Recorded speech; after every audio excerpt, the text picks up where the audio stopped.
आज आम्ही आलो होतो आमच्या गावाला.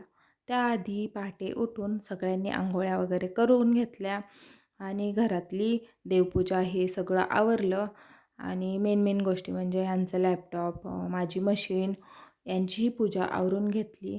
हार वगैरे मी आधीच करून ठेवले होते. टू व्हीलरसाठी आरुषच्या काही गाड्या होत्या त्यांच्यासाठी मी आधीच करून ठेवले होते.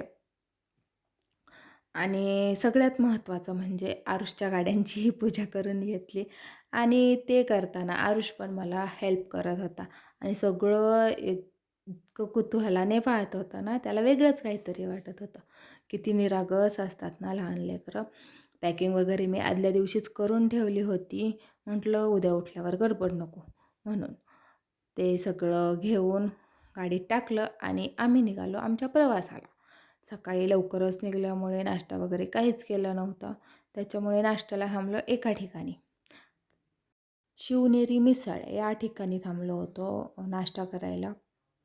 आरुषच्या पप्पांचे मित्र म्हणजेच अक्षय भाऊजी तेही निघाले होते त्यांच्या गावाला जाण्यासाठी. मग तिथे थांबलो होतो आम्ही. तेही आले आणि सगळ्यांनी मिळून असा नाश्ता केला. त्यानंतर आम्ही निघालो आमच्या पुढच्या प्रवासाला. सगळ्यात आरुषच्या पप्पांच्या ड्रायव्हिंग करण्याचं आवडीचं ठिकाण आहे हे. एकदम निसर्गरम्य वातावरण आणि शांतता.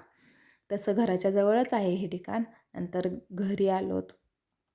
आरुषच्या पप्पाने लगेच टी व्हीवर कब्जा घेतला आणि मॅच लावली आणि आरुषला ते काही पाहवत नव्हतं म्हणून तो रिमोट घेऊन बदलायचं काम चाललं होतं, पण त्याला काय बदलताच येत नव्हतं. नंतर संध्याकाळच्या वेळेला आम्ही आवरून गेलो मंदिरात देवदर्शनासाठी. गावातील मंदिरात काही मंदिरात गेलो दर्शनासाठी. दर्शन घेतलं. संध्याकाळी घरी आल्यावरती गाडीची पूजा वगैरे केली आणि असे 1-2च फोटो काढले. चला तर बाय.